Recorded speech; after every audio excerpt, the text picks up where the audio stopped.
Hey everyone, I'm working to hit 1,000 subscribers, and I need your help to get there.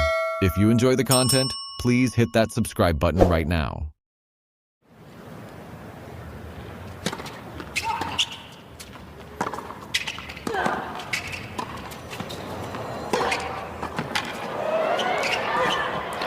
To the body language, I just don't know how much longer this one's gonna go.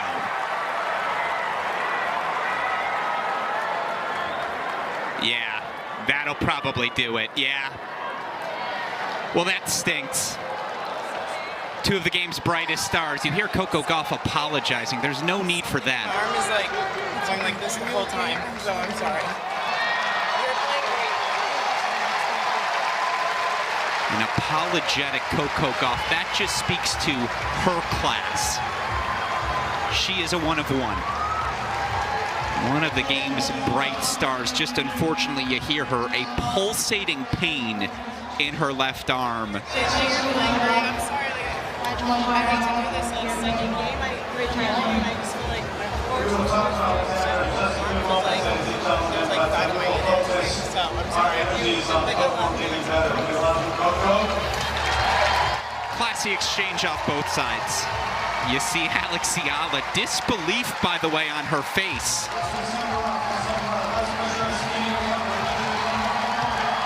The crowd inside Stadium 1 at Indian Wells Tennis Garden went absolutely silent. Not because of a brilliant winner, not because of a breathtaking rally, but because one of the most recognized athletes in all of women's tennis was walking slowly toward the chair umpire, cradling her left arm, shaking her head. And just like that, on a warm Sunday night in the California desert, the match was over. Coco Gauff, world number 4, two-time Grand Slam champion, the biggest American star in women's tennis right now, was done. She had retired from the match, and standing on the other side of the net, looking almost stunned herself, was a 20-year-old from the Philippines who had just sent shockwaves through the entire tennis world. But here's the thing that every single person watching this story needs to understand, because a lot of people are going to see the word retirement and immediately assume this was a hollow result. They're going to scroll past this moment without fully grasping what actually happened on that court. And those people are going to miss one of the most compelling storylines the WTA Tour has produced this entire season. Because before Coco Gauff ever made the decision to stop, before the physio was called, before the arm was wrapped and the pain became impossible to play through, Eala had already taken complete and total control of that tennis match. And the scoreboard doesn't lie. This was the BNP Paribas Open, the tournament they call the 5th Grand Slam, Indian Wells, one of the most prestigious events on the WTA calendar. The draw is stacked, the stakes are enormous, and in the third round, the matchup everyone had been talking about finally arrived. On one side of the net, Coco Gauff, seeded 4th in the tournament, fresh off winning the 2025 French Open, widely considered the future and present of American women's tennis. On the other side, Eala, world number 32 from the Philippines, 20 years old, quietly building one of the most exciting careers in the sport. The two players had met just weeks earlier at the Dubai Duty-Free Tennis Championships, where Gauff had dismantled Eala in the quarterfinals without breaking much of a sweat. That result was fresh in everyone's memory, walking into Sunday night. And that context made what happened next even more extraordinary. From the very first game, something was different. This was not the same match as Dubai. Eala came out with a sharpness and a clarity of purpose that was immediately visible to anyone watching. Her returns were deep and penetrating. Her ground strokes were digging into the corners.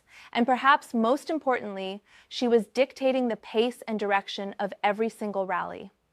Gauff, who took an early 2-1 lead with a service break in the opening set, suddenly found herself unable to hold on to that advantage. She missed 4 game points while trying to consolidate that break. And once she let that opportunity slip, the entire momentum of the match swung violently in Eala's direction. From that moment forward, Eala was simply on a different level. She won 5 consecutive games to seize the first set. She broke Gauff in all 4 service games of the opening set. All 4. That's not a coincidence. That's a game plan being executed to near perfection. ESPN's match data told the full story. Gauff finished the contest with 26 unforced errors compared to just 12 from Eala. Eala's first serve percentage sat at 68%, and she won 59% of the points on it. She created 6 breakpoint opportunities and converted 5 of them. These are not the numbers of a player who was struggling. These are the numbers of someone who came into that stadium knowing exactly what she needed to do and doing it. Meanwhile, as the first set was slipping away, something else was becoming impossible to ignore. Gauff was not moving quite right. The explosive electric footwork that makes her one of the most dynamic athletes in the sport looked labored. There were moments between points where she stretched her arm, rolled her shoulder, tried to shake something loose. Late in the opening set, with Eala leading 5-1, Gauff called for the physio. A trainer came onto the court and worked on her left arm and shoulder. After Gauff was broken in the final game of the set to hand Eala a 6-2 first set, play resumed, and Gauff returned to the court with her forearm wrapped. But the second set barely got started before it became clear that continuing was simply not an option. Eala broke immediately to open the second set, and with the score standing at 2-0 in Eala's favor, after 54 minutes of play, Gauff approached the net. She looked at her opponent and said, "I'm sorry, I hate to do this." And the match was over. In her post-match press conference, Gauff gave a raw and honest account of what she had been experiencing. She said she felt the pain as early as the second game of the first set. She described the sensation of her arm feeling like it was completely on fire, a sensation she said she had never experienced before in her entire career. She tried to push through it, tried to fight it, tried to find a way to compete, but the pain kept intensifying, and eventually the risk of making the injury worse outweighed any possibility of turning the match around. She told reporters she would be getting an MRI scan the following day, and she took to Instagram afterward to post a personal message to her fans, writing that she was sorry it had to end that way, promising to see everyone at Indian Wells next year, and sending a direct message to Eala. Good luck to Alex the rest of the way. Always a pleasure sharing the court with you. Now let's pause right there and acknowledge something important, because what Gauff did in that Instagram post, giving credit to Eala, wishing her well, showing genuine class and sportsmanship in one of the most painful and frustrating moments a professional athlete can experience. That says everything about the kind of person she is. This is only the second time in her entire professional career that Gauff has retired mid-match. The first was at the 2022 Cincinnati Open. 2 retirements in 4+ years at the top of this sport. So when Coco Gauff decides she can no longer continue, you know the pain is real. You know something is seriously wrong. And the tennis world responded with an outpouring of support because she is genuinely one of the most beloved figures in the game. But here is the truth that cannot be overlooked. And this is the part of the story that the Philippine tennis community, and frankly, the entire tennis world, needs to sit with for a moment. When Gauff finally stopped, the score was 6-2, 2-0. Alex Eala was dominating this match comprehensively. And the most remarkable detail of all, Gauff said she felt the arm pain starting in the second game of the first set. That means the injury was present for virtually the entire 54 minutes of play. It means Gauff was fighting through significant discomfort for the bulk of the opening set, and still, Eala was routing her. Still, Eala was winning 5 straight games. Still, Eala was breaking her 4 times in one set. That performance stands completely on its own, regardless of what the injury meant for the match's conclusion. Eala, for her part, handled every single moment of this night with remarkable grace and maturity. On court, in her post-match interview, she began by wishing everyone a happy International Women's Day. This match was played on the night of March 8th. She thanked the women who have paved the way in sport. And then she addressed Gauff directly. "Thank you, Coco, for being an amazing competitor and an amazing role model. I really hope that everything is well and you will recover soon." She said she really didn't want to win this way. She called it a big moment for her. And in her press conference, when asked what had put her in such a commanding position, Eala spoke with the kind of tactical clarity that tells you exactly how seriously she approaches her craft.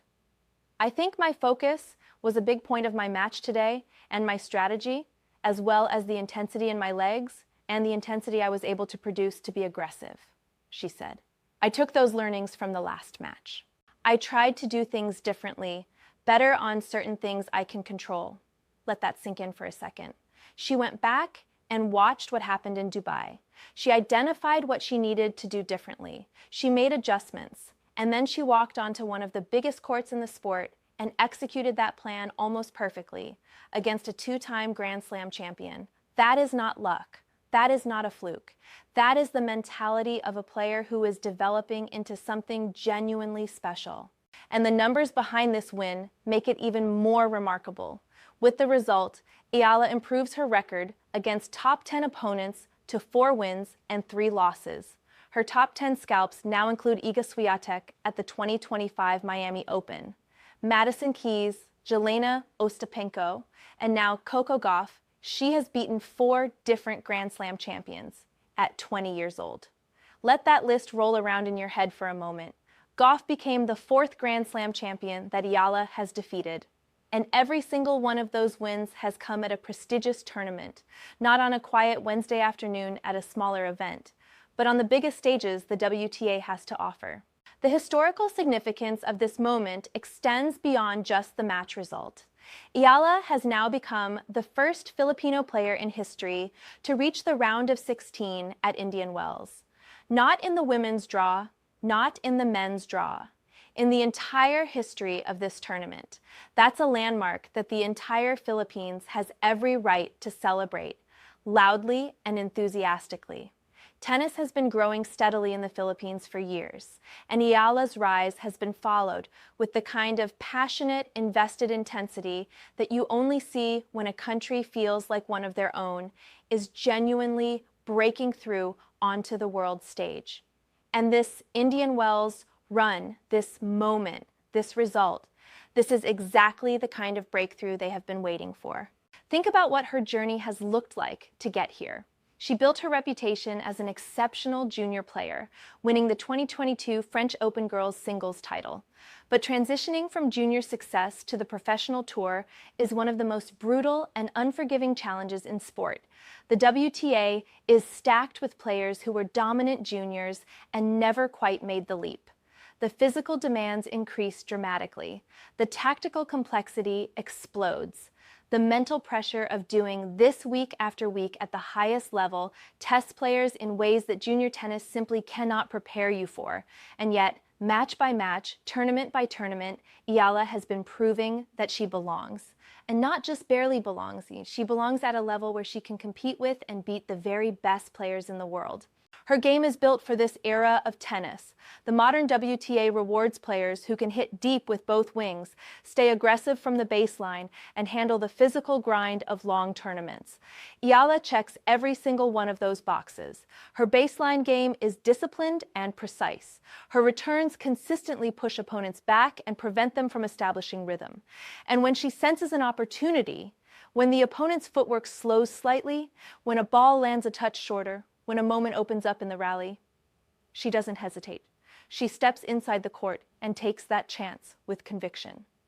That fearlessness is what makes her exciting to watch and genuinely dangerous to face. Against Gauff on Sunday night, that combination proved completely meets unmanageable. Denise Coates in person, Now standing gets between wined Eala and dined and by a British high potential society, quarterfinal appearance and at leaves with a Indian very Wells favorable is impression of Czech both player Denise Linda personally Noskova, and Bet. the world 365 as a number 14. company. Noskova Then, is 6 months 21 or a years year old from now, herself, when Bet tall, 360 powerful, and capable of producing some genuinely explosive tennis on her best days. She reached this round by coming from a set down to defeat Sorana Cirstea in a tough, grinding contest. It will be the first career meeting between Eala and Noskova, and every single person who has watched Eala this week will be watching that match with enormous anticipation, because a run to the Indian Wells quarterfinal, or deeper, would represent something that truly cannot be overstated for where she sits in the trajectory of this sport. Indian Wells is not just a prestigious tournament. It's the event where reputations get made or solidified.